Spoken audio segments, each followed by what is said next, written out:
আসসালামু আলাইকুম। রাজশাহী কৃষি ইউটিউব চ্যানেলে আপনাদের সবাইকে স্বাগতম। পেঁয়াজ একটি গুরুত্বপূর্ণ অর্থকরী ফসল। উর্বর বিলে দোআঁশ মাটি পেঁয়াজ চাষের জন্য উত্তম। পৃথিবীর প্রায় কম বেশি সব দেশেই পেঁয়াজ চাষ দেখা যায়।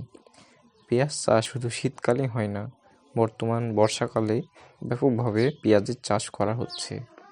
বর্ষাকালে পেঁয়াজ চাষের জন্য উঁচু জমি প্রয়োজন, যেখানে বৃষ্টির পানি জমে না। জমিতে সেচ ও বৃষ্টির পানি নিষ্কাশনের ব্যবস্থা থাকতে হবে। বর্তমান আমাদের দেশে প্রায় 7,77,000 মেট্রিক টন পেঁয়াজ উৎপাদিত হয়। পেঁয়াজ পুষ্টিমূল হিসাবে এতে প্রচুর পরিমাণ ক্যালসিয়াম ও ভিটামিন সি রয়েছে। পেঁয়াজ ব্যবহার তরকারিতে ছাড়াও বিভিন্ন মুখরোচক খাবার ও আচার তৈরিতে ব্যবহার করা হয়ে থাকে।